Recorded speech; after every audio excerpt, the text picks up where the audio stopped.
Bueno, hoxe estamos con Serafina. que é a miña abuela, que hoxe vai nos contar un pouquiño cales son as tradicións da nosa familia en San Xoán e que remedios caseiros ou medicinales fai ela.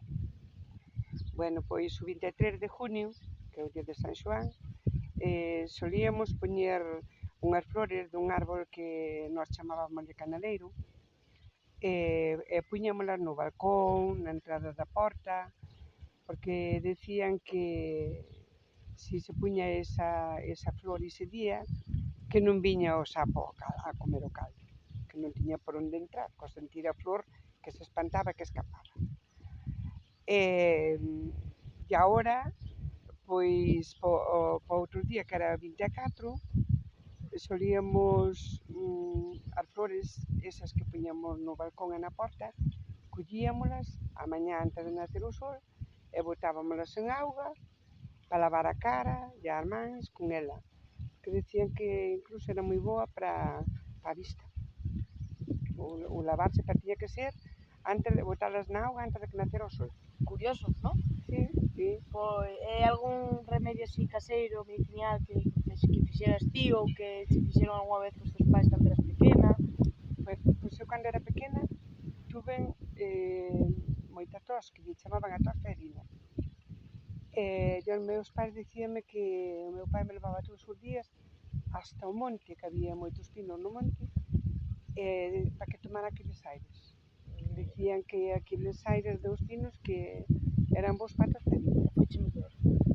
Según eles sí, eu non me acordo deso, Xa, devia ser pequeniña, normal. pero según eles dicen que me foi moi bo aquelo. E tamén outra cousa que eu utilizo moito para os abañós. Que son os abañós? Os abañós ben salen nos dedos dos pés ou nos das mãos. Pons os dedos todos inflados, hinchan e pons todos moi rojos. E é moi dolorido eso, doi moito. Entonces eu para eso o remedio que tiña, que os tuve nos pés, e si me foi moi radical, foi moi bo. Botar auga a ferver con un puñado de sal. E logo despois, así que estea un pouco templada, meter os pés nunha palangana, esa auga co sal, estar ali un bo rato cos pés ali metidos. Sacalos sair da palangana e non os secar con toalla ni nada. Deixalos que sequen Tal cual. tal cual. Sí, e así curáronse, non? E curándoseme así. Mira, Sí. E algunha planta que mezcles con algunha cousa para Por a cara, por exemplo, exemplo, para algunha picadura? agora a aloe vera. Aloe vera, eu para Tela min na casa, así plantada, non? teño, sí. Para min é fabulosa cando a vos teño feito.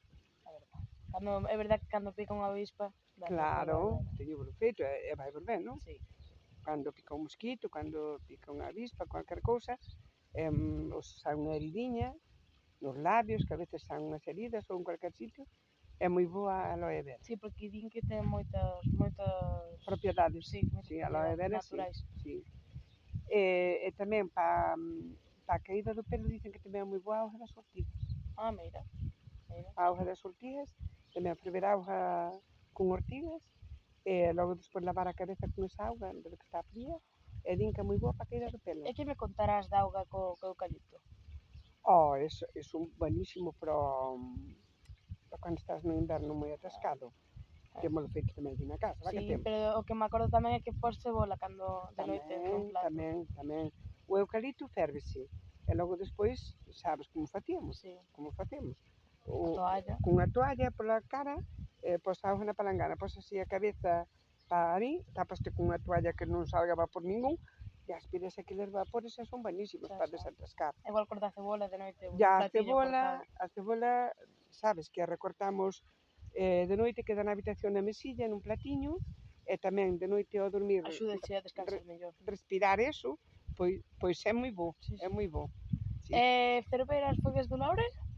As follas do laurel son boas para cando está un congestionado, que comicho moito, está moi congestionado, pois son boas para facer a digestión.